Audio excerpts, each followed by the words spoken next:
Pilot Boys in the building. Welcome to the Pilot Boys podcast, where you'll get the real on all things sports, music, and pop culture. I'm Mecca Don here with my co-host V. Happy New Year, Pilot Boys. Today is January 9th, 2020. V, do you have your New Year resolutions yet? I'm not a big believer in resolutions. Like, if you need a resolution, that means that you were doing something wrong. Oh, man. Here you the year before. So I try to live day by day and be better today than I was yesterday. Okay. So no. Go write a fucking book. Okay. No resolutions for me. Happy New Year to you all. Thank you guys for tuning in. Do you have any? No. Exactly. So don't say anything about me if you don't have any. Okay. Here we go. Happy New Year to everybody. Once again. I know you could be anywhere in the world, but here you are with us. Thank you very much for that. Today, we will talk to Renaissance man and former NFL star Leigh Bodden about his amazing and interesting life during and after football. We will also talk to our resident college football insider, Zach Smith, about the transfer portal, national championship predictions, and new Buckeyes to watch for the NFL. Shout out to our Patreon subscribers. Remember, starting this week, our $5 and up Patreon subscribers will get our episodes on Wednesdays, a night early. Wow. Yeah, that's big time. And don't forget, this Friday, we'll be doing a free Pilot Boys podcast t-shirt giveaway only for our $5 and up Patreon subscribers. If you subscribe, you'll be automatically entered. Once you sign up at www.patreon.com/Pilot Boys podcast. I tried to rig it to make sure I won the shirt, but Mecca stopped me. So let's go. Where the Pilot Boys at? Let's go. Pilot Boys, we get on up. We don't fly, boys, we get up. So high.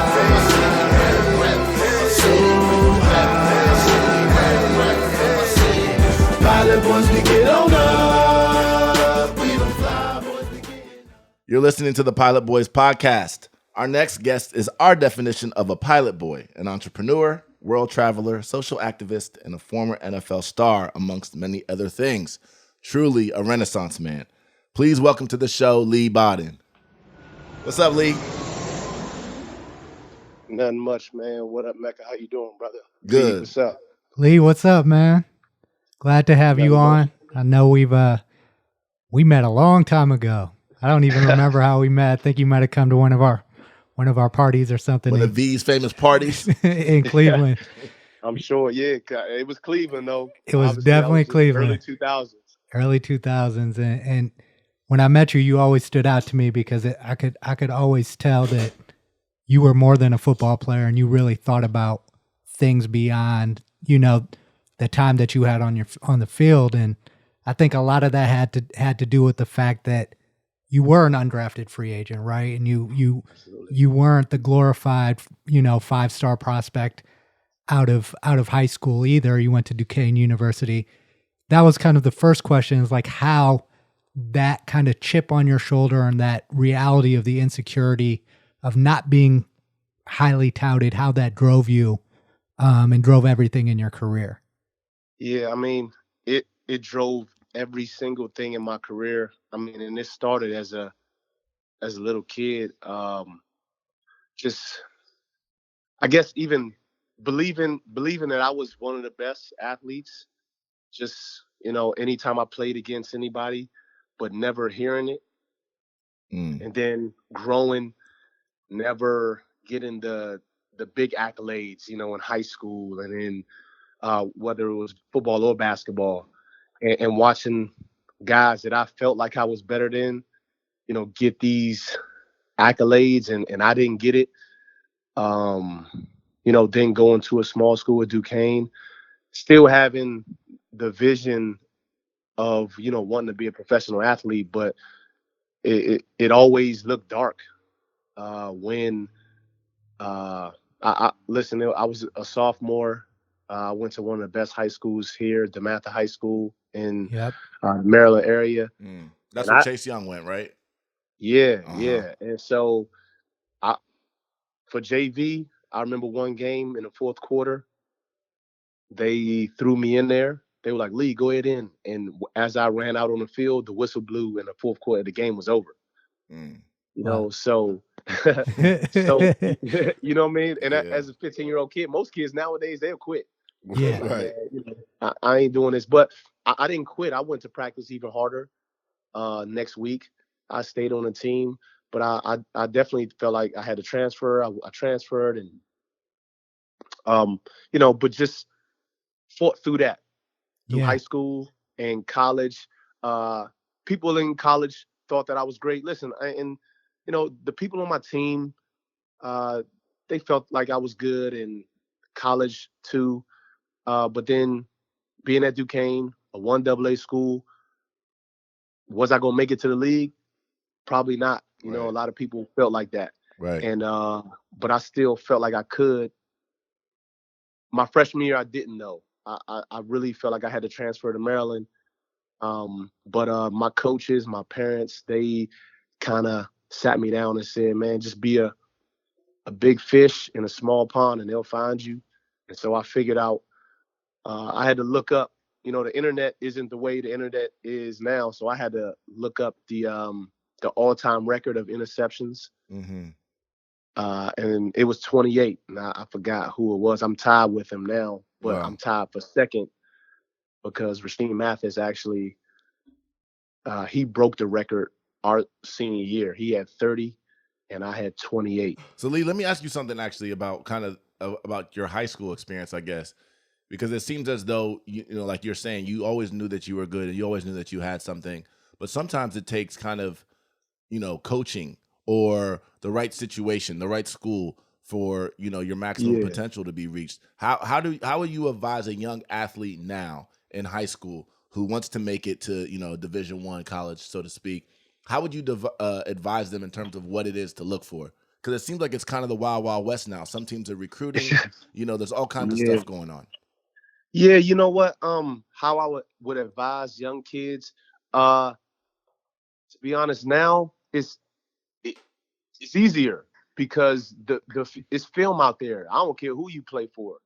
If your film shows that you can play, then you can play, Mm, Hmm. and you can put it out there. So I would say, man, just the work ethic uh, that you put in and how you play on the field, and to be coachable, because the coaches are going to have to speak for you, when colleges do come knocking, if they come knocking. So you just have to be a good teammate.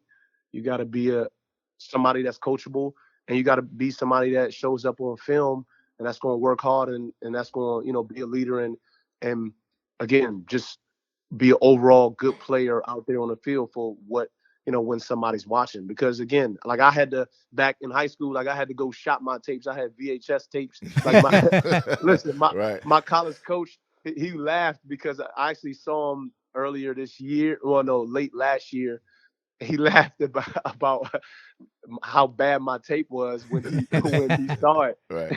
Right. That's funny. And I had the same experience with my high school tape. We threw it together on VHS, and my uncle was sending it out to people. It's so funny right. thinking about it now, but yeah. Yeah, yeah, but nowadays kids, they got music to it. You Right. got, Right. you can highlight yourself and Right. circle and put like it's all different. So, um, it's just standing out in that aspect, and I think standing out as a person too, because they obviously now with social media they can know who you are as a person before they even kind of know who you are as a player. They can. Right. It's just standing out in those aspects too. And so going from college to the pros, right? Like you didn't know if you were going to get drafted. You ended up not being drafted, but getting picked up by Cleveland.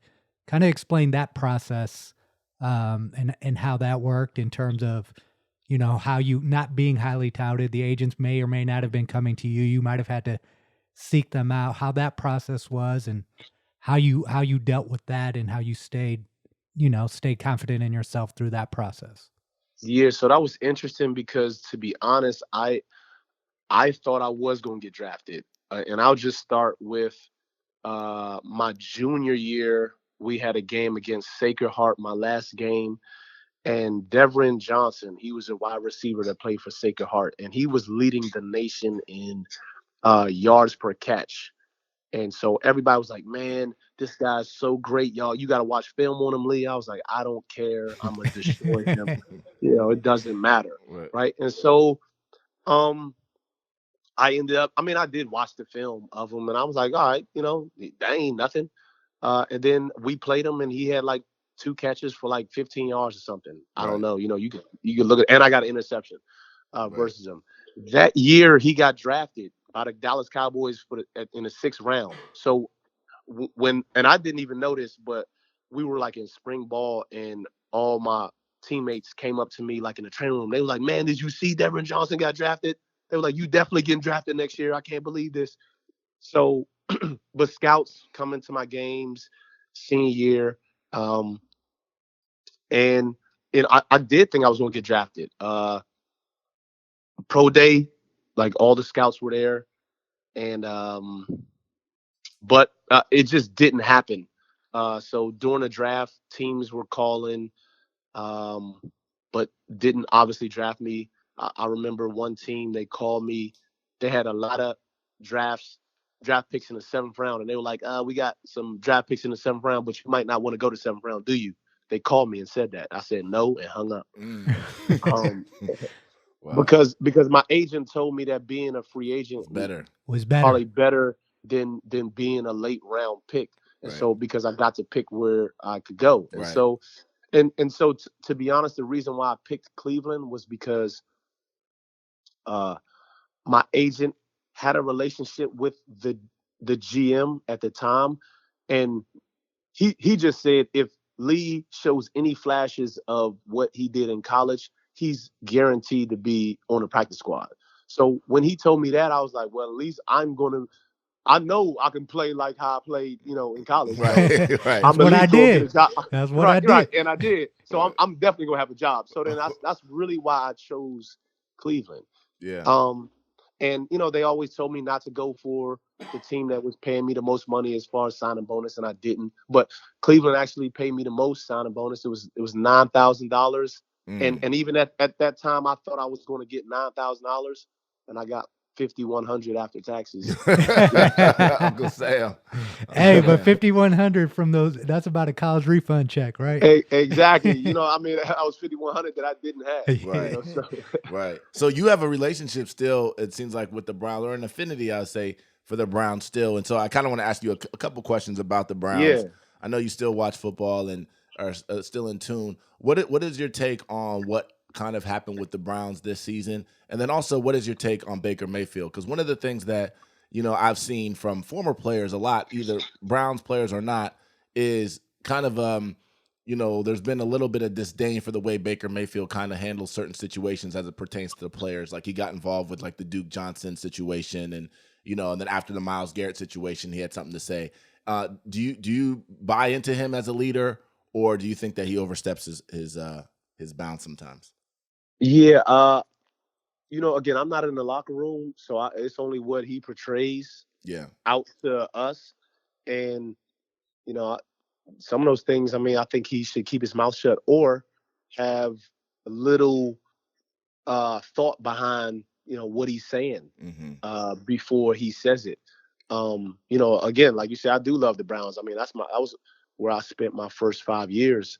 Right. And I grew up, just like him, Baker Mayfield. I mean, I was 21 year old kid, pretty much, and obviously circumstances are different between him and I because he's I don't know how old he is, but he's young and he's like pretty much the face of the team and the leader of the team. Quarterbacks are usually he, that. he's getting $1,000,000 deals. We're struggling getting you $5,000 deals back Right. then. Exactly. Exactly. So a lot you know, is put on his plate. But to be honest, I don't think he has to respond, to those types of things. I mean, just keep it to football. I mean, you look at even just the quarterbacks of old.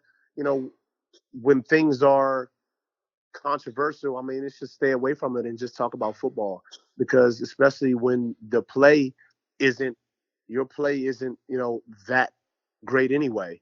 Mm. And whether it's great or not, that's just not something added things you want to involve yourself in. Right.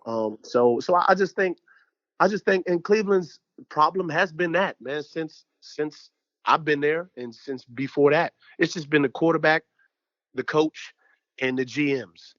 And- So like that's everything. and it's funny Yeah.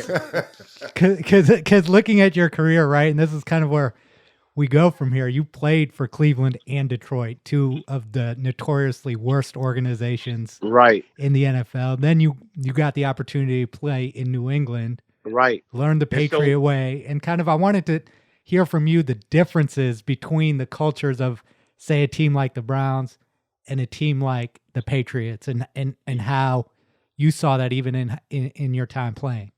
yeah, and so that's how I can come to that conclusion is because I played for Cleveland, Detroit, and then went to New England to see kind of how it should be. Mm, Because I mean, when again you look at it, having a good quarterback, having a good coach, and having a GM that's on the same page, like they all have to be on the same page.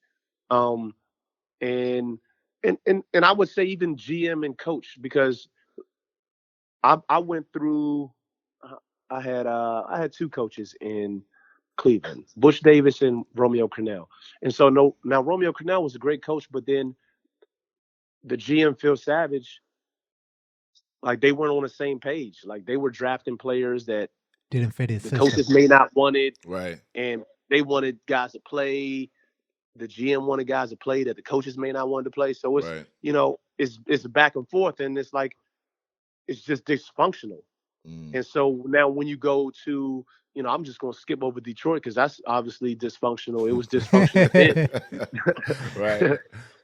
You got two of the best guys uh, in history of positions retiring from this team. Calvin Johnson and Barry Sanders. Right. And they understand the problems there. But so Mm. then you go to New England, and Bill, even though Bill runs everything, um, you have to have one accord on things, and he does everything that he feels what's best for the team, and whether people like it or not. Right. And obviously he's the coach and he's the GM. So, he has a team too. But they all come to one accord and they say, here's what we're gonna do, and they're gonna fall in line with it and do it as they say it's going to be done, and let the chips fall where they may. I Right. mean, is everything that he does perfect? Absolutely not. But listen, if you execute the plan, then that's when you can have room for, okay, here's what we did wrong, here's what we got to do. Right. But if it's just all over the place, how do you know what to fix? What Right. do you know? Yep. So the thing is, it's just having everybody on the same accord, and I think that's what Cleveland needs, and they just haven't had it for a long time. I mean, everybody knows about the quarterback situation. Is they have that jersey that Right. That has lists all the quarterbacks. 1,000 Right. quarterbacks on there. Right. So I mean, it's a lot Let me to ask you a do. question about Bill Belichick real quick too. It just made me Mhm. think of it. When we see him in the media and doing interviews and stuff like that, he seems like very short, curt, prickly kind of dude. He's a But dick. yeah, seems like an asshole. But when you talk to players, they kind of have a different opinion of him, and they say Yeah, sometimes he's even a jokester and does yeah. stuff like that. Do you have any stories or any kind of just insight on that, just to take us into the Bill Belichick that we don't see? Um. Well, man. I mean, well, you're absolutely right. I mean, he's definitely different behind closed doors. He's all business though, but he still has humor. I mean, Right. I think even his last interview, I don't know if people saw it when the lady asked about the fans and going through thick and thin, and he was like, I don't know if they've been through any thin. Right, right, right, right, right, You know what I'm saying? I right, mean, like he does stuff like that, and I would say even at the height of like Facebook and Twitter, like he just used to be like, y'all stay off the Facebook, and like right. he used to just come up with stuff to say like that funny Yeah, in front of the team. I think he he treated Tom the way he treated everybody else. I remember one of my first meetings. I mean, he was like, Tom, just throw the fucking ball to the flat. What are you doing? Don't take the sack. You know what I Right, mean? Like I right, was like, wow. You know right, what I mean? It was right. And that type but of you know, thing he sets just the tone, right, for the whole team, You right? don't want yeah, favorites. absolutely. And it seems like that's one of Absolutely. the issues in Cleveland, right? It seems like a lot of people feel like the GM, because he picked Baker and that's his like handpicked guy, Guy. that Right. he has a different set of rules than Yeah. everybody else on the team. Exactly. And that's what you can't have, the division. And that's one thing too that I forgot to even mention is that Bill just comes in and he wants, again, even the team to be on the same accord. He knows what people are going to ask. He knows uh, what message he wants people to send out.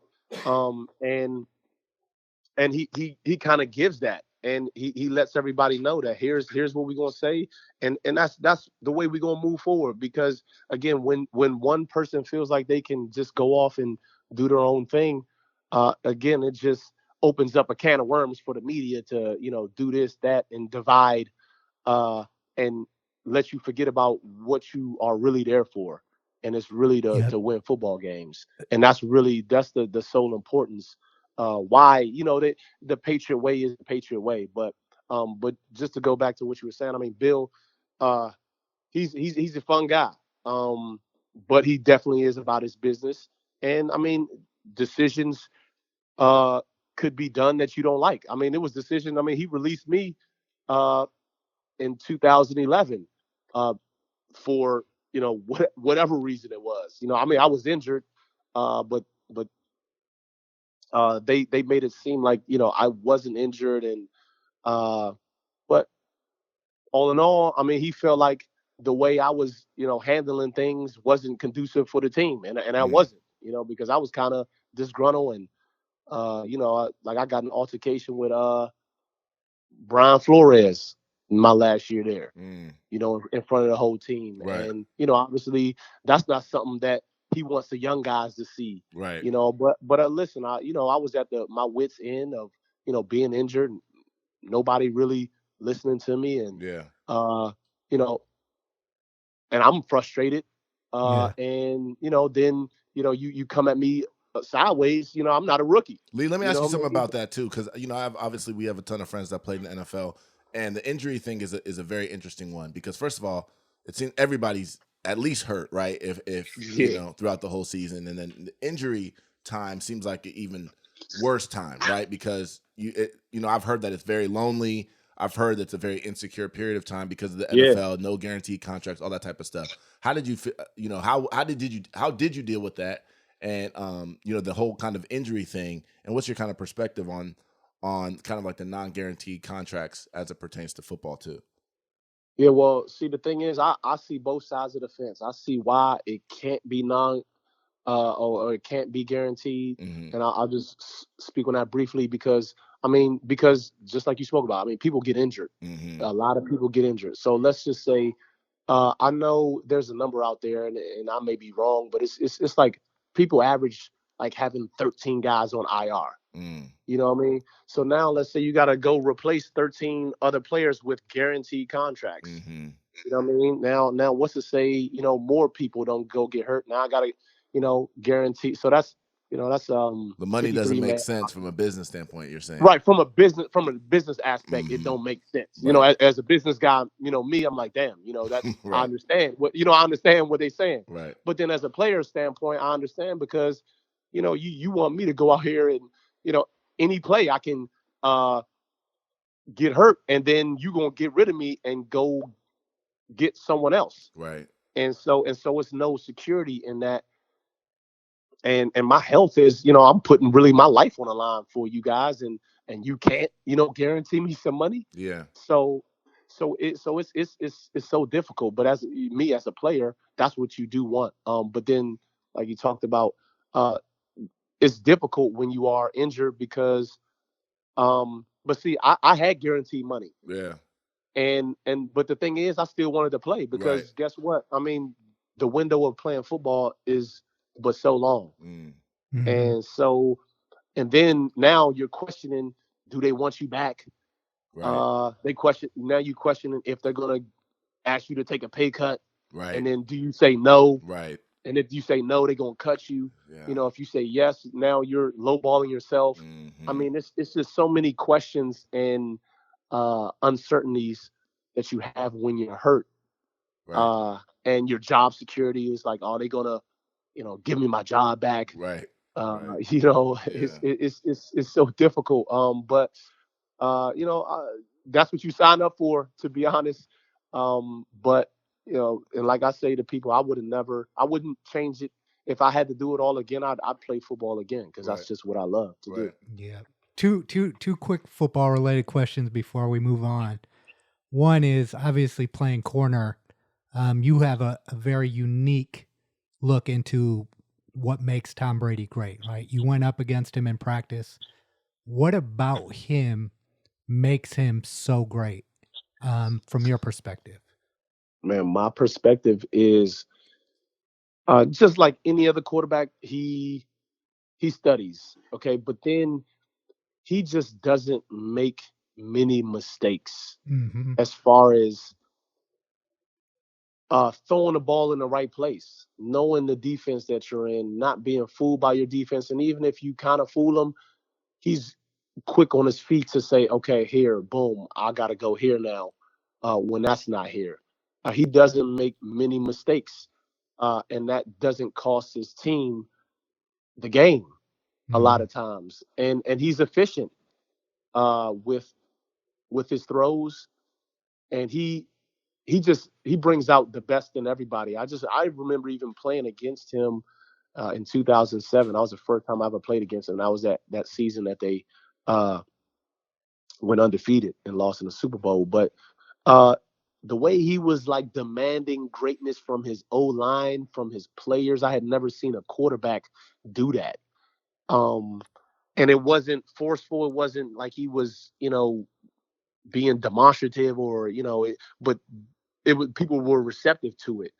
Uh, but I think his character, I think again his ability to not make mistakes, and especially in pressure situations. And I do think that's because of Bill Belichick as well, of always practicing situations, different situations all the time in practice. And so it's like routine when Right. those situations come up. So, Yeah. so I think it's a great marriage between those two. But I think Tom obviously in game he still has to not make the throws or make the throws, and I think he makes all of them when he needs them. Yep. And the last question, I remember this pretty vividly. Is like I knew how good you were just watching you play and playing in that division that you played in, going against the receivers that you went up against. But I still remember vividly, like Chad Johnson at the time, Chad Ochocinco coming out and saying that you were the best corner that he had to face Mm-hmm. in the NFL. And I think, how did that feel to, first of all, to have an opponent and somebody at that level who received that type of attention say that about you? And then how much do you think that kind of helped? Because shortly after that is when you started getting you got the big money contract. Like, for someone to finally give you that respect, you kind of been looking and to come from at the time, probably the best receiver in the NFL. Yeah. At the time, I mean, he was the top receiver as far as even receptions in a past, in a 5 year span. And to be able to play against him twice a year, and to be able to hear somebody like that say that is what I really played the game for. I never really played it for money. I played it for the respect of Yeah. my peers, of the coaches. And again, just talking earlier, just about when people like that's what I yearn for.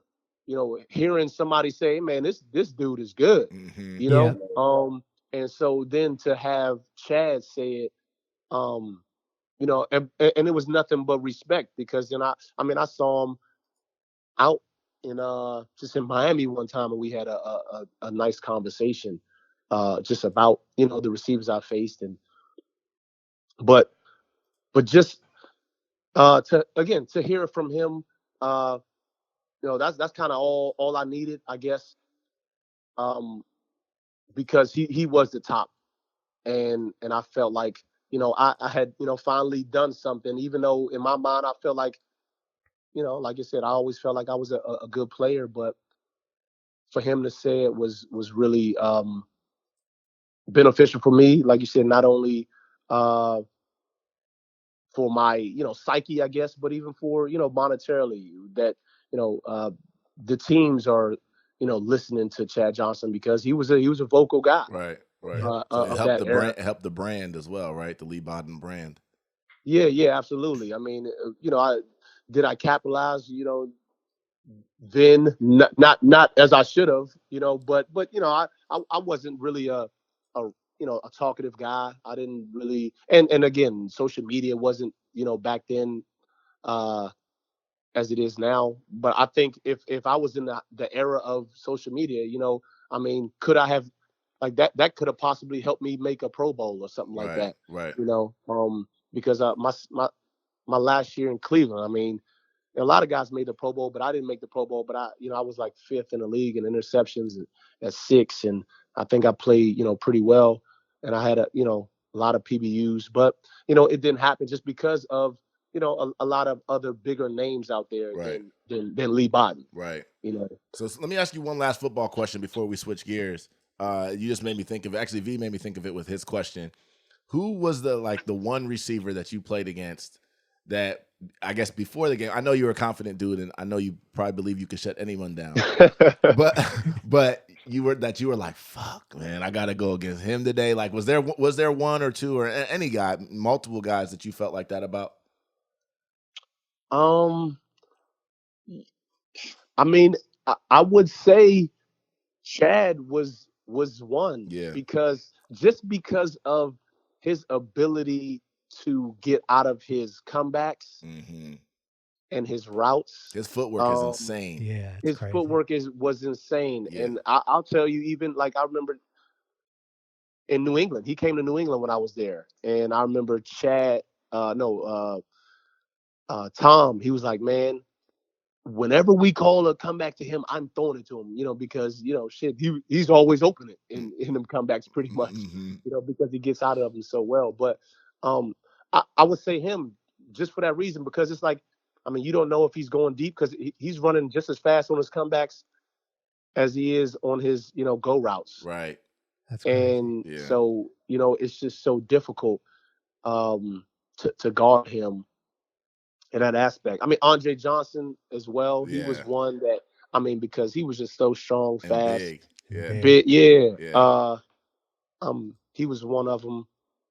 And did you ever play Um, against Randy Moss? yes, I did. But see, I played against him in New England in that 2007 year. But I Okay. actually only had to guard him a couple times. Okay. But so to me, a lot of the tall receivers, like I didn't really fear. Right. Because What I feel like I can get my hands on him a lot. And I played against him when he was in Oakland too. Mm. I know a lot of people say, "Yeah, that was Oakland," but it was. But Right. and you went up against but Calvin Johnson a lot too in practice, right? in practice, yeah. And so he was an animal. Yeah. He was Yeah, an animal in practice. But I just never faced him a game. in a game. His rookie year, I played against him in preseason, but that's really nothing. But I still feel like you asked me the kind of fear or just doubt or whatever, thinking like, oh man, what am I going to do Mm. this week? Bigger receivers never did that for me because I felt like I could get my hands on them and I could stay in front of them That's for the interesting. most part. It was like shiftier, smaller receivers. Like I remember Wes Welker when I played him in '07. That was one, and I was like, man, what the hell am I going to do with this dude? right. Right. Right. But then Right. He was I super was like, man, shifty. I'm not quicker than him, so I'm just gonna have to use my length and my strength, and see who wins that battle. Right. So Right. that's really how I went about most of those things with those receivers. So let's switch gears a little bit too, because we talked a lot about football, but there's a lot more to you than just football, and I think that that's one of the things that it seems as though is part of your post NFL career kind of mission is to kind of be vocal about certain things that you see, injustices that you see. I hate to use the word activist because I think when people hear that word, they think of like Malcolm X coming with like a Yeah. AK-47, you know. But Right. Right. there are different ways to kind of champion issues, and that seems like that's become something that's very important to you. How do you feel like, or is that important to you, and why is that important to you to do that, to kind of do that now? No, I think it's definitely important because of even though just like those two names that you spoke about, uh, at this time in this day and age, we don't necessarily have those specific leaders that people can run to. I know it's a lot of groups out there and things like that, but the more and more people do speak out about things, I think the more it will help. So just doing my part in opening people's eyes on certain situations is always important. But I do think it does take a Martin Luther King or Malcolm X in order for things to kind of move in the right direction. I mean, and you see what was done to those leaders, though. And maybe that is one of the reasons why there aren't any kind of leaders kind of stepping up to take charge because of that. But I just feel like it's important just because we still in a time where especially Black America is still living in the past, I Mm, would say. And and although it's not in the forefront of dogs getting sicked on you. But obviously, in a lot of people's eyes, especially Black people's eyes, and maybe people that do see it for what it is. I mean, it's just as bad. I mean, when they're killing unarmed people, still uh, searching people that don't need to be searched. And just being treated less than uh, a U.S. citizen. right. At times. And when you were playing, did you feel like kind of an obligation to, or not necessarily an obligation, but a pressure on some level to kind of be silent about certain things or not necessarily be as vocal because you didn't want to upset the apple Yeah, cart or anything like that? Did you feel that? yeah, absolutely, Yeah. absolutely. And so, especially me coming in as an undrafted free agent. I mean, Mm, what do I look like coming in? I'm an undrafted free agent. Okay, I mean, it's a revolving door in the NFL. Everybody knows it stands for not for long. mm-hmm. They can get rid of little old Leigh Bodden, and who cares? So if little old Leigh Bodden is sit up here trying to be an activist uh and trying to speak up for social injustice, what they gonna do? Okay, so you don't want to play football? You want to be an activist, or you want to? Okay, go ahead, go right ahead. Mm-hmm. They'll just sit you down, and then now my career is done. Right. So and that's so they you know indirectly they silence you. I mean, you can't really speak up. Uh, even though that listen, that was in my mind. Well, because Uh, one thing that's interestingly is that and you hear this on social media a lot, and people are like, "Well, I can't say anything on my job, so why should they be able to?" But I think there's a difference, right? Because in yeah, corporate America, the average person in corporate America is unknown, right? So They don't right. have microphones in front of them and they aren't being asked Hmm. questions. Right. that as well, and you guys are actually public figures, and people like V said, Hmm. people actually ask you guys questions, and not just that, but you also have a platform where people do listen and care what it is that you have to say. So I don't think it's the same as every typical corporate America job where you can't just say whatever it is that you want to say.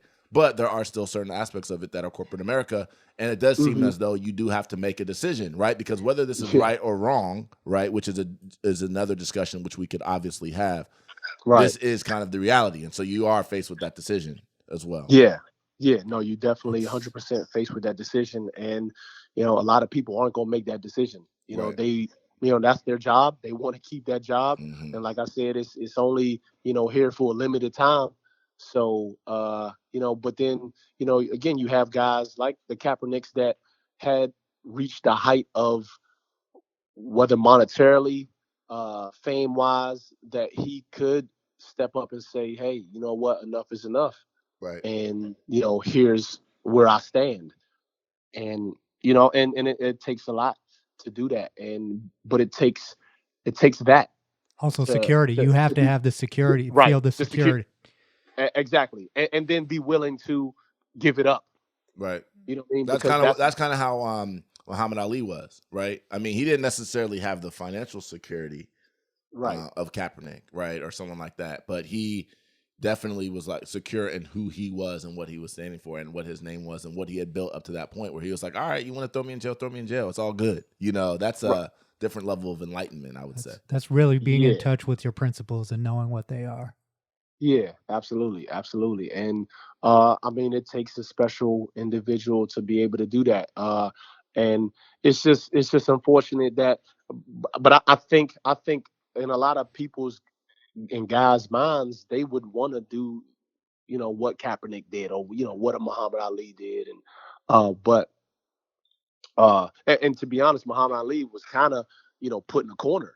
Shit, like it was the draft, and he like, I'm not going Right. to no Yeah. draft. Right. I mean, Right. like, shit. I mean, listen, if I was, if this war with Trump and all that, if they trying to draft me, I'm going to jail too. Mm. You know what I'm saying? I mean, if I'm an athlete, Right. so but I just feel like a lot of these athletes would do it, but they aren't willing to lose and sacrifice, and that's the one thing.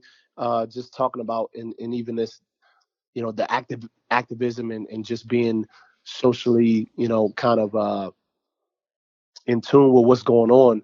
Like a lot of people aren't willing to sacrifice uh, for the greater good of the people, because in all actuality, I feel like, you know, especially black people aren't in a state of where we were, in the 60s. I mean, because there are some black families doing good. Mm-hmm. I mean, and so it's like I'm okay now, so I don't really need to fight no more. You know what I mean? Mhm. But it's still a fight that needs to be fought for the people that are still going through this stuff. Well, I actually want to transition to something too because it kind of relates to this as well, and that's kind of entrepreneurship, right, and Yeah. saving Mhm. money and wealth building, right, and that also seems like something that obviously is important in every community, but obviously important in the black community. But you seem to be somebody who a lot of stories you hear about athletes, you hear about all athletes they blow their money and 80% of them are broke and bankrupt 5 years after retirement. That's not a story we hear about Leigh Bodden. And so it seems like as though, you have, I don't know your pockets, but it seems as though you're not in that situation. Well, And yeah, and it's also like one thing I noticed about you, you do have a business degree as well. Mhm. And just how you approach money, you have always been disciplined and structured in how you do things. Like you weren't the guy going to the club blowing 20 grand. You know what I mean? Nope. Yeah. And you were okay with that, right? So it's not just that you were able to do it, but you were also able to avoid a lot of the pitfalls and pressures that come along with being a pro athlete and seeing what's happening in the locker room and what other guys are doing. You can just take through like how you did that, right? And then also like the advice you have for some of these young guys that are going into the league to avoid some of these pitfalls that you say, "Oh, I got $2 million check, so it doesn't matter if I blow 20 grand." You know what I mean? Yeah. I mean, I've always been like that with money, just because I've always just I like stacking money. I like having things, at the end, right, and that's just the way I thought about it. And obviously, coming in as a undrafted free agent, that was beneficial too, because when you walk in and see these guys making the money, even the guys that so I was a cornerback, right? And so we actually drafted two guys, one in the third round, one in the fifth round. Chris Crocker and Mike Lehan. And I believe like Chris Crocker got like 700,000, signing bonus, and Mike Lehan got like 300 something thousand. And so, and then then to start to see the checks that these other veterans got, like that's what I just kept working towards because I didn't have it. Yep. right, And I'm like, I need to get these numbers in my head. And I had these numbers in my head, and that's what I wanted. And I knew that, and I also had a monetary value of what I wanted to have at the end of my rookie year, as far as net money. You know what I mean?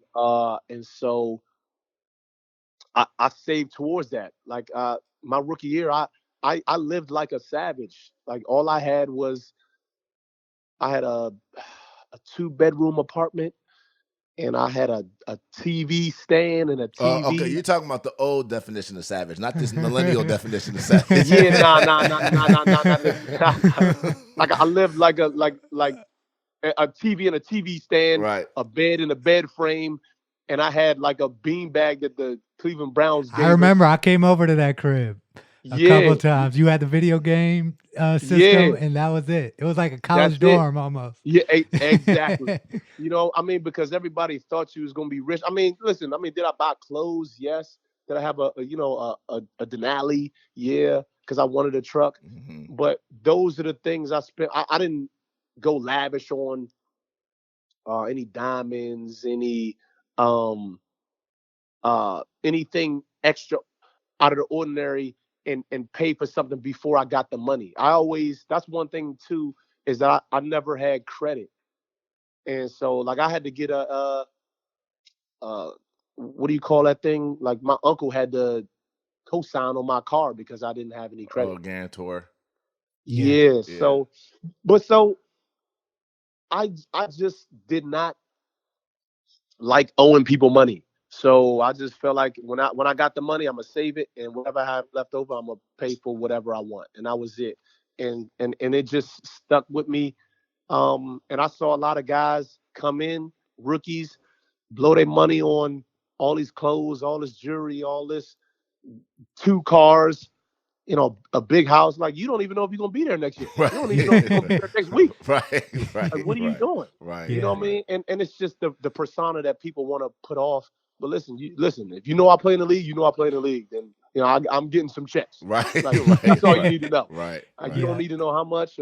But everything is public information, especially nowadays. But I think it's sad. What you're saying is also kind of sad too, because I think a lot of guys come from and this is somewhat stereotypical, but it's somewhat true. A lot of guys come from environments where they didn't really have a lot, and so that is kind of the signal to the world, like, oh, I've made it now. Is now I have this car or I have this chain or whatever. And I think that there probably should be more that can be done to kind of combat that with, I know they try to do some stuff at the NFL Rookie Symposium now and have workshops and have different guys come in and talk and stuff. But financial literacy is something that, and it's not even just an epidemic in the NFL. I think we should dispel that rumor, that lie real quick. Yeah. They say what percentage of people, if they needed $1,000 tomorrow, they could. Yeah. Yeah, exactly. They couldn't. Say it again? I think it's, what percentage? Like 70 to 80% of people in America, if they needed $1,000 tomorrow, couldn't come up with it. Right. Wow. Yeah, so it's not just an NFL thing, but I do think the NFL, when you are in an industry that is dishing out those large sums of money, the responsibility, and you kind of understand the demographic and the socioeconomic kind of background of a lot of your employees, I do think it's incumbent on you to kind of take more responsibility and to try to make sure that some of those things don't happen. Yeah. But like you said, it's difficult when what you see out there is, it's still that the big cars, the diamonds, the this and that. And social media has made it worse, right? Right. Absolutely. The clothes. And again, to be honest, there's nothing wrong with that, but you don't need 50 of them. You don't need 50 chains. You don't need, treat yourself because listen, you, especially making it to that place in the NFL or NBA, whatever it is, you deserve to, you made some money, man. You deserve to spend it, but you don't need to spend it all. Right. Yeah.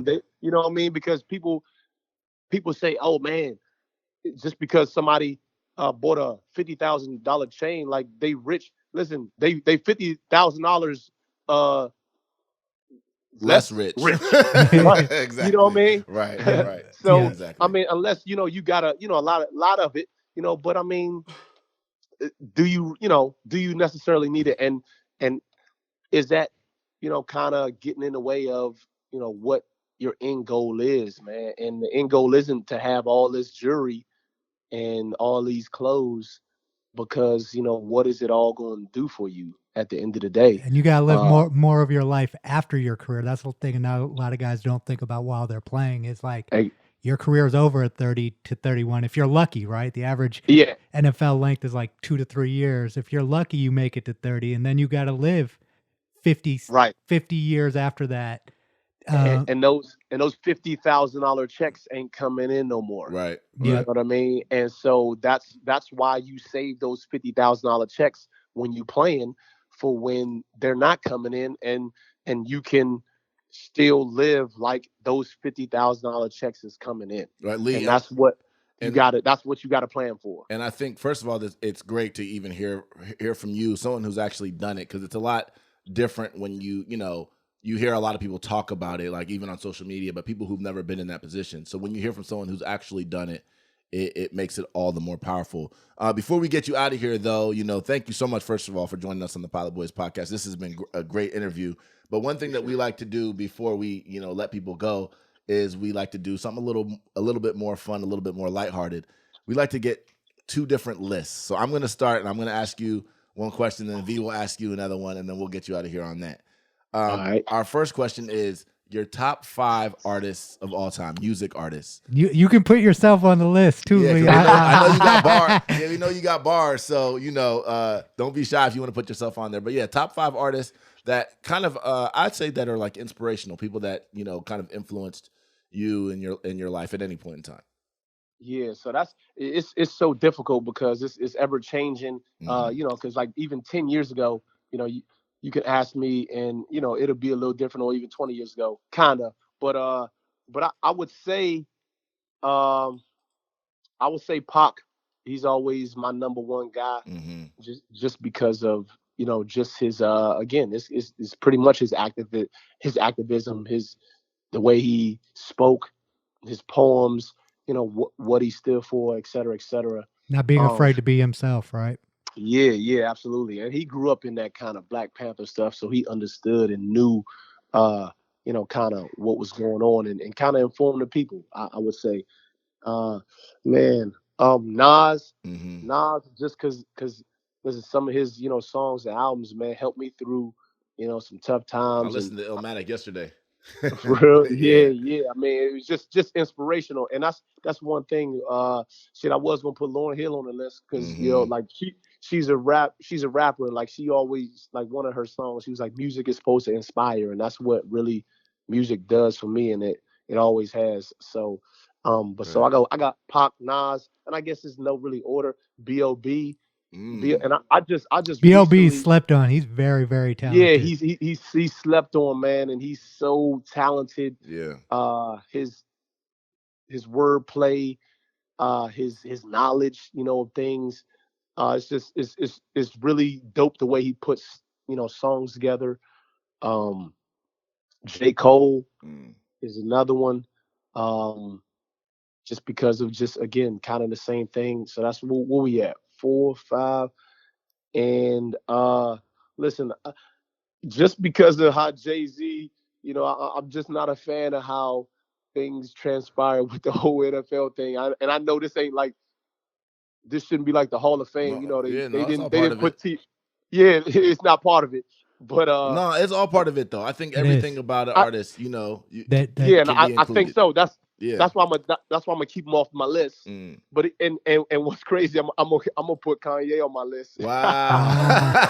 that's I what you, say all that. I and say then all you that. and then you Right. say And then you Kanye. put And I Kanye. put Kanye. Right. Right. Because of just, that's either here nor there. Like, that's another topic we could, get on. But Yeah. like, he didn't went back forth, but I feel like, he's just sometimes misunderstood. But the messaging of what he has always been trying to say, I feel like, is beneficial to people in his music. Yeah. Gotcha. Gotcha. Yep.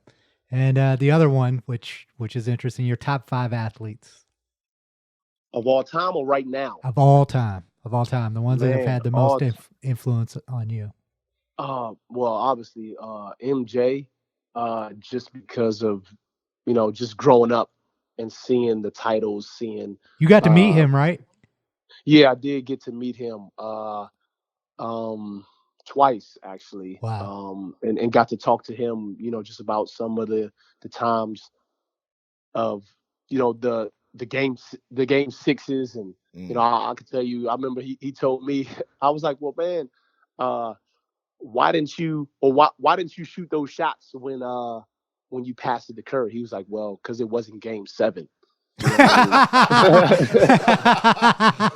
Oh wow, that's such a thing to say. Oh, that's a good one. Yeah. So I was like, wow, okay. Right. Wow.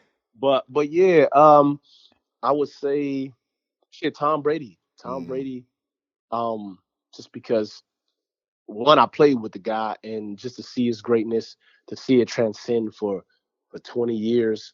Right. I would say Jim Brown too, because another guy you've got to spend some time with, right? Exactly, having to spend some time with Jim Brown in Cleveland, hearing him talk about just his time in the NFL, his time in life, his transition, helping me through, being a young athlete, like, and just knowing his history of just the NFL, acting, all that, activist. I would say even, man, LeBron James, as an athlete, and like you talked about, just him being, what he's done for the culture, for, building that school, how he is even as a dad right now, and showing people, how, being a dad of an athlete, and while he's still being an athlete, and then creating these platforms as far as his show on Showtime, right? And still doing it at a high level. Shit, he went to 8 finals, right? Something like that. That's 8 in a row. Yeah, I think that's 4. One more. That's 4. Man, I'm gonna be surprised if you don't mention one. I am. I'm gonna say it afterwards. I'm not gonna say it now. All right. Pressure. Oh yeah, that's pressure. That's pressure. Man, it's damn. I would say Usain Bolt. Because of, and I'm Jamaican too, so what he did for Jamaica, and his longevity, I think that's, he'll have, and just what he accomplished, 3 straight Olympics. Yeah, that was it's all time. He's the incredible. fastest man in the history of the world. I mean, did he get it, V? Yeah. Did he no, I'm surprised you didn't say Ali, brother. And so, damn, I don't even. Damn. And Ali's on a different list, right? He's on a different list. He is. Yeah. And so it was 2. It was 2. So even like the Jackie Robinson and the Muhammad Ali, like those 2. More than athletes. Yeah, like they're more, but they are my favorite. They are favorite athletes because of just what they did. I mean, shit. I mean, like you said, what Muhammad Ali did earlier, like we talked about, transcending to sports, kind of taking his 2 years off of through his prime, not really caring, but sacrificing it for a greater good is, shit, that's important, man. So shit, like I would have to scratch somebody off the list, but these lists are always, they all are difficult, man. Yeah. Last question before we get out of here, because I think it's, part of our brand is being Pilot Boys is actually going out and seeing the world. It's something that we encourage people to do, something you're a big proponent of, and something that I've admired about you is taking you and your family. You guys go on trips, you see the world. The importance of that, and telling people out that are listening why that's important to you and why that's important for people to do more of. Yeah. I think it's important for everybody to see the world, because we're so trapped in America and think that this is it, and think that certain things are so bad, and uh, the happiness uh, just equates to, again, all these material things. But then when you go to these other countries and you see the happiness that they have without all this, uh, the materialism that we have in America, and it's just genuine joy that they have through conversation, through um, just little things throughout life.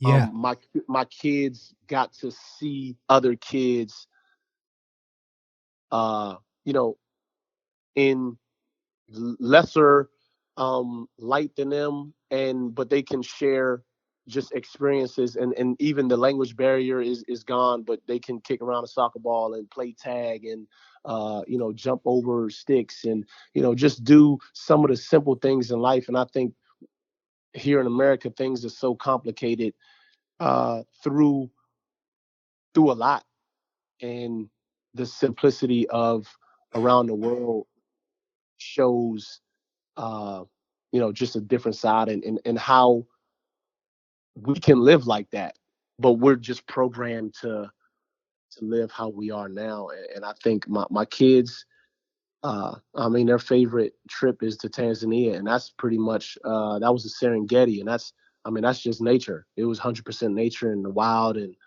uh, minimal people, but just quality of life and quality of interaction.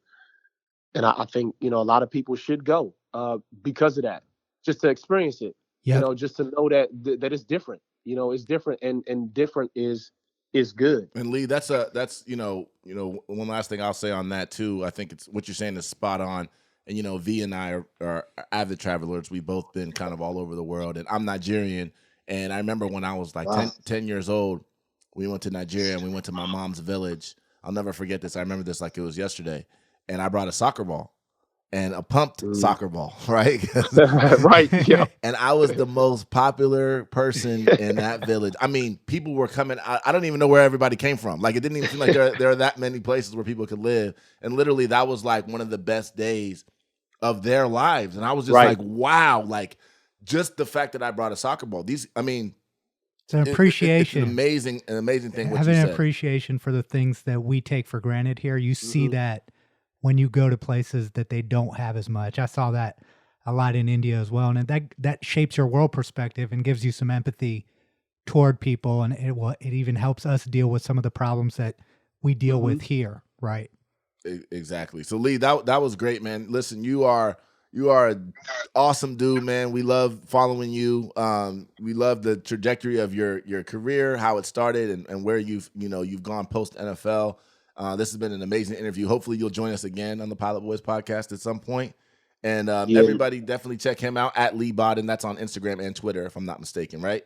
Leigh Bodden. Yeah, that's it. Okay. Mecca, man, V, I appreciate y'all, man. I definitely would love to, come on again. Whenever you guys want to have me, man, let me know. Because, again, we're like-minded individuals, and I know we, have a lot other things we can speak about For sure. or expound upon, so just whenever you guys want to have me, man, I'll be definitely here for you. Appreciate it, man. Be blessed, man. Take care. You too, guys. Thank you. Love the Pilot Boys podcast? Support us on Patreon. Supporters can pledge as little as $1, and we have some cool perks on there. Check out www.patreon.com/Pilot Boys podcast. Show us some love today. Talk to him. Don't lie to me, baby. You ain't never lived a big life. Talking about me, boy. Then you better get this shit right. Stay down with my day one. I don't never have to think twice. Come roll with a real one. I'll show you what it feel like. You're listening to the Pilot Boys podcast. A couple quick news and notes. V, LSU is a 5-point favorite against Clemson this Monday. What do you think about that? If I was a betting man, I'd be taking Clemson straight. Yeah, 100%, right? No respect for Clemson, right? I'm sure Dabo's playing that up in the locker room. The XFL starts in February. Got some former Buckeyes in there, Cardell Jones being one. Are you looking forward to that? What do you think about that? You know, the fact that it comes in that lull, like after basketball season's over, the summertime's terrible for sports. So it'll be good to just see some football. Yeah. And it seems like they got some talented guys in there, and let's see what 12 gauge can do. Yeah, they have a couple new rules also. I think they're 1 point, 2 point, and 3 point different conversions that you can get depending on where you decide to take the ball from. So it seems like they got some real football guys, like Bob Stoops is a coach. Mm-hmm. They got Andrew Luck's dad is like the GM of the league, I think. Yeah, So I think if you're trying to be taken seriously, you have to do that nowadays. You know. Yeah. So we'll see what happens there. Obviously, speaking of football, their NFL coaching changes a bunch. Matt Rule just got a bag from the. I don't understand that. Like, I understand getting a job, but $62 million for the a guy Panthers, right? for a guy that hasn't won anything, right? Like, he's a program builder, but he hasn't won anything yet. So Yeah, and then you have Joe Judge, who's that one. now the head coach of the Giants. Here's his resume. He was a grad assistant at Mississippi State, linebackers coach at Birmingham Southern, special teams assistant at Alabama, special teams and wide receiver coach at the Patriots, and now the head coach of the New York Football Giants. And the thing that bothers me about that one specifically is that you look at a guy like Eric Bieniemy, right? Like, if I'm looking for a coach, why would I not want to hire the orchestrator of probably the most dynamic offense in the NFL? And then Leslie Frazier, right? The defensive coordinator from the Bills. You have to ask the question whether or not this Rooney Rule is really working. Well, here's the other thing. You mentioned Eric Bieniemy. Here's his resume in contrast. Running back coach of Colorado, running back coach of UCLA, running back coach of the Vikings, OC and assistant head coach of the Vikings, OC at Colorado, running back coach of the Chiefs, and now offensive coordinator for the Chiefs. Yep, and Andy Reid has put his stamp on him as well. That should hold some weight too. He'll get his shot at some point, I believe, but it probably should have been before now. Moving on, also the charges against the baby for his Dallas airport fight were dropped. That's good. I think Free the Baby is good for music. It is. The baby just needs to calm down a little bit, but we need him. We want to hear his music, and he has a lot to say on social media that's good too. Right. And then one other thing, entertainment, Fox, the Masked Singer. I know you like that show. Yeah, it's a really good show. I was surprised by it. Yeah, and so now they're going to come out with something called The Hidden Dancer No. with Ellen DeGeneres. So now people are going to be dancing in costume. Is Chris Brown going to be on there? Oh no. Maybe but, look, those Michael Jackson conspiracy theorists that think he's still alive. Maybe he might be the masked dancer. It's crazy because people come out with all these different types of shows, and these contest shows or whatever are so popular. So they just trying something new. So we'll see. My money's on MC Hammer winning the first season.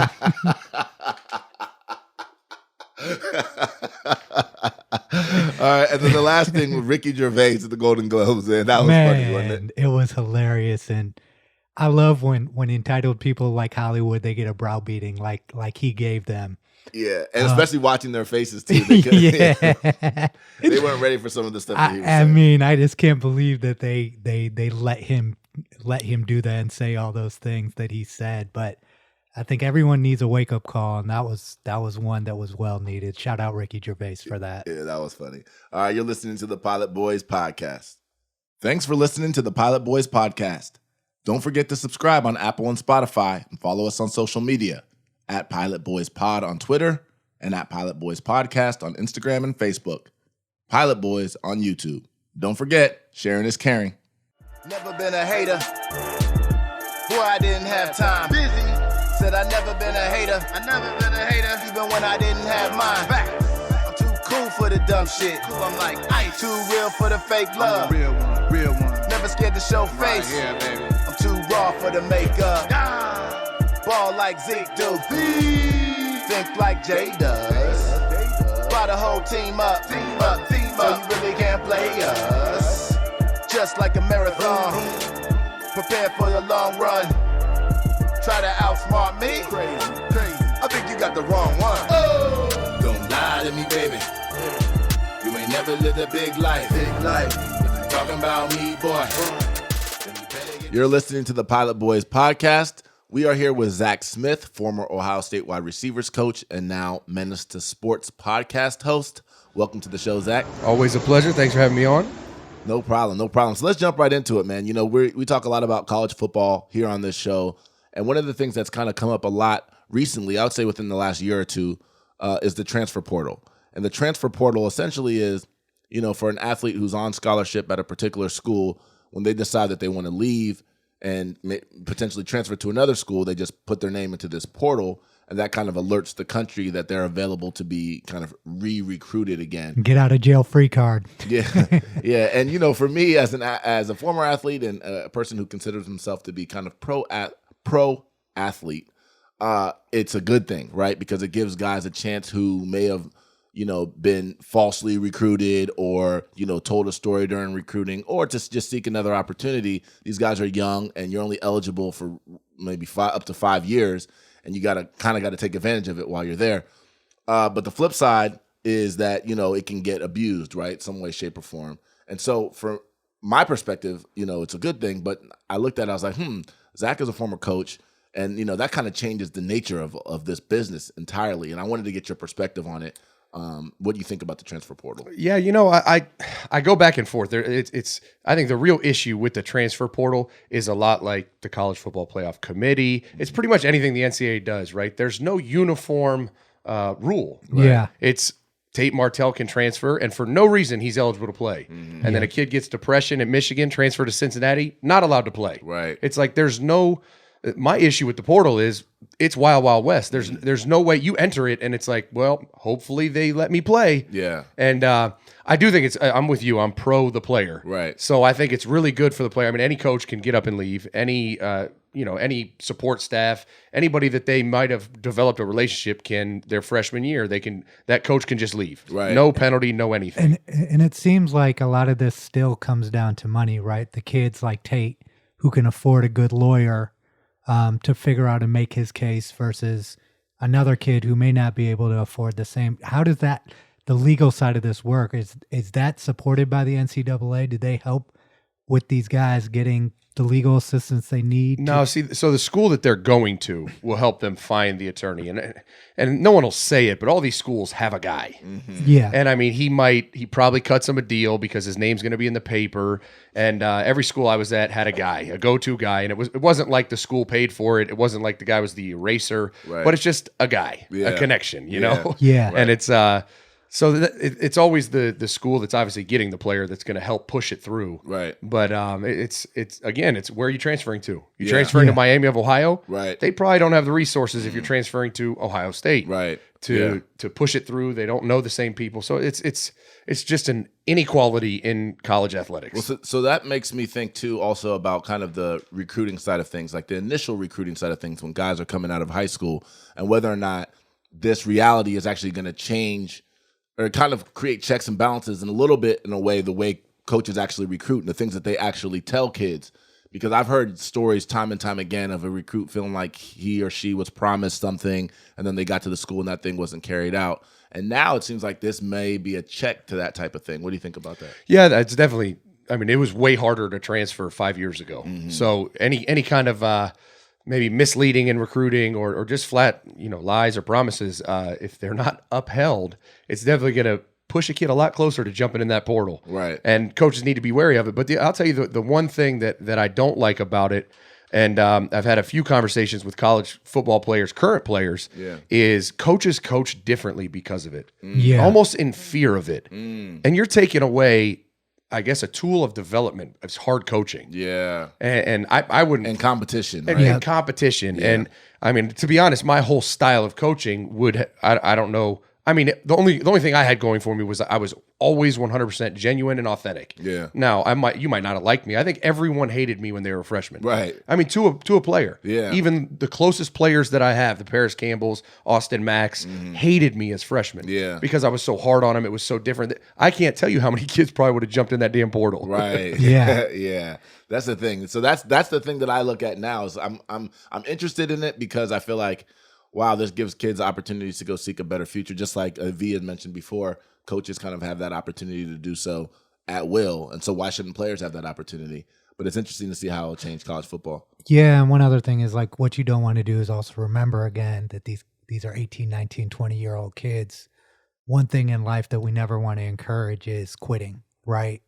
And there are always valid reasons, but there are also at that age people who make excuses. And not to throw anyone under the bus, but it seems like a guy that transferred to Miami seems to be more of an excuse maker than, okay, I'm going to go to the next situation versus sticking to it and fixing the problem. So like you said, Zach, it's like setting rules and guidelines are the most important thing. What are valid reasons to transfer and what are invalid reasons to transfer? And having that be clear, but it should be open and there should be the opportunity to do so. For sure. And I mean, I'm just sitting here as you're talking, thinking about it. I could go through my career and name probably 7 of the best receivers to play in the last 15 years that probably would have entered the portal. Michael Thomas, for sure, when he redshirted as a sophomore. Devin Smith, for sure. Frustrations after his freshman year or sophomore year. Yeah. Curtis Samuel, Noah Brown. Paris and Terry probably would have stayed. Johnny Dixon would have left, I'm sure. I mean, I could go to, you just think about the best players to play in the Urban Meyer era. Most of them probably would have wanted to leave. Yeah. And it's like, but look at the careers they had. Look what they're doing now. Would that have hindered it? Probably. Yeah, and then, but I guess the flip side is though. But when you look at college football, like for example, just this year, and 3 out of the 4 teams in the college football playoffs had quarterbacks that had transferred. You know what I mean? So you think about what would college football have been like if Justin Fields was still sitting behind Jake Fromm, or Joe Burrow was sitting behind, I don't know who he'd be sitting behind, Tate Martell or whoever was here. Like, what would college football have actually been like? So. Obviously, I think we all agree there are pros and benefits. It'll be something to kind of to look It's all about how it's regulated. I think the idea and concept is a good one. It's just really about how we set the guidelines. I said pros and benefits. And there needs pros and cons. And there needs to be guidelines. Yeah. Right? Never mind how. How about we just create some and then we can decide if they suck. Yeah. Let's create something. Well, I think they will. And but again, I guess the last thing that I'll say on this is it's hard because they are trying to use discretion in each individual situation, right? There are different reasons why someone will win a transfer. And I think it's kind of like the court system we talk about. When judges have discretion, we don't know, like, do you want someone to transfer? If someone's transferring because, God forbid, their mother is sick and dying and they live in that city, that should be treated differently potentially than if someone's transferring because they don't like the new position coach that got brought in or something like that. So I think it will be hard to create kind of a uniform thing, but I do think that we could get closer to it than we have now. But let's switch gears for a second too, because one of the other things that I want to talk to you about is the draft, the upcoming draft, and Ohio State. And, obviously there are players every year that come out of Ohio State that are going to be impact players in the NFL. It's amazing to see, actually, when you look across the NFL. And almost every team, it seems like, has an impact player on their team that's an Ohio State. Just look at what happened in the playoffs this weekend. How many turnovers were recovered by Ohio State guys? Exactly. How many big plays were made? It's amazing. And so when you go into this season, we know who the guys are that everyone's being talked about. The potential first rounders, obviously Chase Young, Okudah, Arnett's being mentioned in the first round. Even saw J.K. Dobbins in a mock draft late first. But outside of those guys, there's still a lot of other guys that kind of get ushered into the league in the later rounds or sometimes undrafted free agents that make an impact. And I wanted to get your perspective on that. Are there guys that are kind of not being talked about as much or who are a little bit under the radar who you think in your evaluation are going to be impact players in the NFL in this draft? Yeah, I think 3 guys on Ohio State's team that are probably not going to be first rounders that are going to be NFL starters one day and their impact then is you can measure it. Who knows if they're going to be Michael Thomas or if they'll just be, a starter that has a good 7-year career or whatever, 6-year career. But the 3 guys that I really look at are Davon Hamilton is going to make an NFL team really happy. He's a monster inside. He's going to the draft this year? Yeah. Okay. And so Davon, and then I look at Jordan Fuller for sure. He's probably not going to test outrageously well, so he'll slip to second, third round grade. But he's one of the smartest football players. He's very instinctive. Yeah. He's a really, really good player. Yeah. And then Austin Max III. I mean, you watched him when he was healthy. He looked like an NFL player. Yeah. He just had nagging injuries. He had a hamstring, and it wasn't like a chronic injury. It was a different thing. It was an ankle. It was concussion. It was a hamstring. It was several different things where it's not a concern. Right. But he just never really had that ridiculous year. Yeah. And I wanted to, it's good that you mentioned Austin Mack. I know you know the receivers well, and specifically it seems like we've seen with Terry and with Curtis and with Michael Thomas that, okay, what they do at Ohio State, they kind of level up when they get to that next level. Why do you think that is, considering a lot of times they're not necessarily getting the opportunities? I think Mike had 300 yards receiving his last year here at Ohio State. And Well, I mean, how do they translate that despite, the limited usage oftentimes here? I think outside of Dwayne Haskins' year, there's really two things. One is they're playing with an NFL quarterback. And no one has really done that at Ohio State outside of Haskins' year, right? And Justin Fields probably will be, but when you watch his film last year, he looked like a third-round quarterback, not a first-round quarterback, and he probably will be next year. So that that's why he's back in school. That's why he's still got a career to play out. But I think that's the biggest thing. Michael Thomas goes and he gets Drew Brees. Now that he's in a pass-happy league with a quarterback that puts it on his left shoulder instead of his right shoulder. I mean, the pinpoint accuracy is. I mean, it's night and day for a receiver. Yeah. And I think the other thing is you're talking about they have a guy like Michael Thomas. He has all day, every day to do nothing but perfect his craft, get healthy, get his body right, and perform. Yeah. As opposed to going to class, doing tutoring, and doing all this other stuff that he had to do in college. Right. And that's a gift and a curse. But for a guy like Mike, that's going to enhance his game. Let me ask you a question, actually. You just made me think of something. When we talk about, so right now there's, it seems like there's a heavy correlation between teams that have the best recruiting classes, the 5-star recruits, the 4-star recruits, the Ohio States, the Clemsons, whatever, and the success, in college football. And obviously we know that just because you're a 5-star, we talked about this before, doesn't mean you're going to pan out. But there is a correlation between the success, the recruiting classes, and the success that teams are having. How much do you think coaching, specifically in college, actually matters or determines the success that a 5-star guy is going to have? For example, Chase Young, everybody wanted Chase Young. And theoretically, obviously he loves Ohio State and Larry Johnson's a beast coach and all that. But in theory, you think no matter where he went, he would have been Chase Young. Is that true? Or does coaching really, really make a difference at that top level? It definitely makes a difference. The issue you're going to have is the D-line coach at Clemson, the D-line coach at Oklahoma. You're talking about these are the top 5 to 10 D-line coaches in the country. Right. So they're all going to maximize the shit out of them. Now, who does it marginally better? I don't know. Probably Larry Johnson, but I'm a little biased. Right. So, I mean, now if that kid chooses to stay home and go to, Virginia. Right. And I'm not to knock Virginia's D-line coach. I don't even know who it is. But Yeah. you know what I mean? Yeah.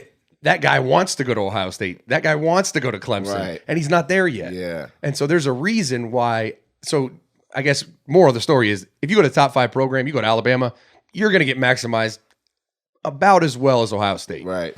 And now you look at even deeper than that is what are the strength coaches like? What's the nutritionist like? Yeah. How strict is the program? How strict are they on holding you to your nutrition, to your weight gain, to your weight loss, whatever? Right. And so it's not just coaching; it's really the whole kind the of whole program. So specifically at Ohio State, we mentioned the success of these guys. I think at a level that we've never had at Ohio State with players that went to the league. We have superstars in the league through the Urban era. What specifically about the Urban regime and how he goes about things do you think maximizes players' development?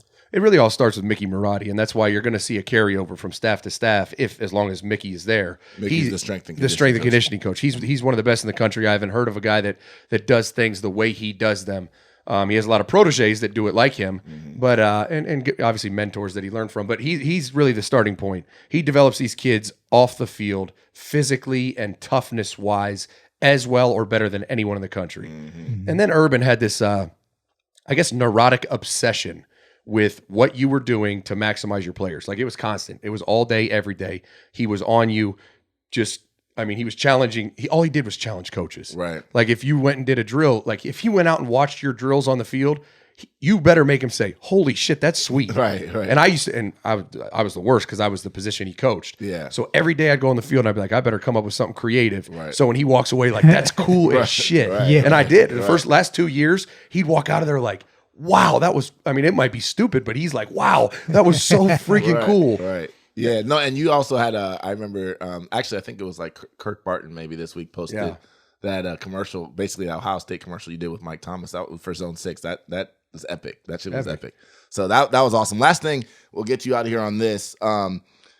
Is the CFP. Obviously as Ohio State fans, we're still reeling over that loss, but the show goes on and there's a game coming up on Monday It's Monday, right? Monday night, Monday night, national championship. How do you think that game plays out? Well, I'm going to be honest. Before the semifinal matchup, I would have said Clemson would win the game, and I think it's a lot closer than a definitive Clemson's going to win the game. For one reason and one reason only. LSU's defense has been a little suspect throughout the year. They're playing their best football at the end of the year, which is what you need. Yeah. But what I saw was Ohio State's secondary take out two of the best receivers in the country. Yeah. Completely made them irrelevant. Yeah. Right.